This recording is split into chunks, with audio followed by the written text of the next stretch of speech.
Assalamualaikum warahmatullahi wabarakatuh. Sahabat beriman, kaum muslimin perlu mengetahui hakikat riba serta keburukan yang terkandung di dalamnya. Rasulullah Shallallahu Alaihi Wasallam pernah mengingatkan umatnya tentang fitnah harta yang akan menimpa mereka.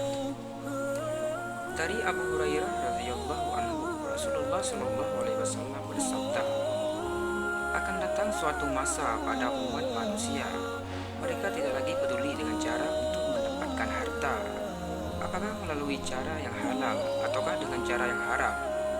Hadis riwayat Al-Bukhari. Ini merupakan tanda dari kiamat kecil. Banyak yang mencari harta tanpa takut dari mana jalannya, meski yang dilakukan adalah bertransaksi dengan hal ribawi. Ancaman bagi pelaku riba. Dalam Al-Quran, Allah Ta'ala memerintahkan agar kaum mukmin meninggalkan riba. Berikut ancaman Allah Ta'ala dalam Al-Quran. Hai orang-orang yang beriman, bertakwalah kepada Allah dan tinggalkan sisa riba yang belum dipungut jika kamu orang-orang yang beriman. Maka jika kamu tidak mengerjakan meninggalkan sisa riba, maka ketahuilah bahwa Allah dan Rasulnya akan memerangimu. Dan jika kamu bertobat dari pengambilan riba, maka bagimu pokok hartamu. Kamu tidak menganiaya dan tidak pula dianiaya. Quran Surat Al-Baqarah ayat 278 sampai 279. Tidak ada ancaman yang lebih berat dari ini. Jangan sekali-kali menzalimi diri sendiri dan orang lain. Orang-orang yang makan mengambil riba tidak dapat berdiri, melainkan seperti berdirinya orang yang kemasukan syaitan lantaran tekanan penyakit gila.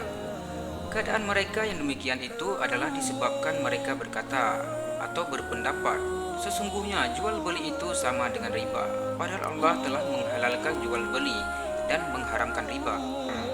Orang-orang yang telah sampai kepadanya larangan dari Tuhannya, lalu terus berhenti dari mengambil riba, maka baginya apa yang telah diambilnya dahulu sebelum datang larangan, dan urusannya terserah kepada Allah.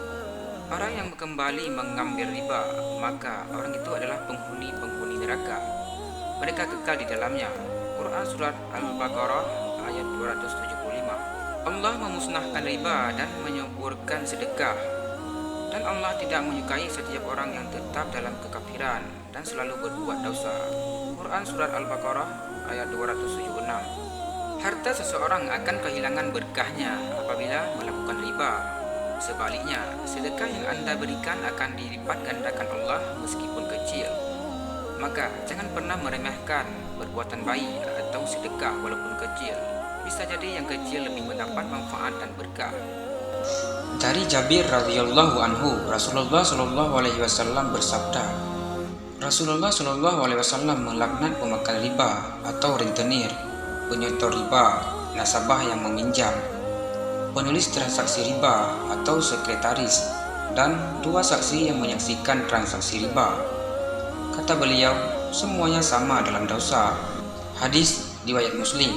Dosa riba paling ringan. Dari Ibnu Mas'ud radhiyallahu anhu, Rasulullah Shallallahu Alaihi Wasallam bersabda, riba itu ada 73 pintu. Yang paling ringan seperti orang yang berzina dengan ibunya. Dan riba yang paling riba adalah kehormatan seorang muslim. Hadis riwayat Al-Hakim. Rasulullah Shallallahu Alaihi Wasallam bersabda, satu dirham yang dimakan oleh seseorang dari transaksi riba, sedangkan dia mengetahui, lebih besar dosanya daripada melakukan perbuatan zina sebanyak 36 kali. Hadis riwayat Ahmad dan Al-Baihaqi dalam Syu'abul Iman.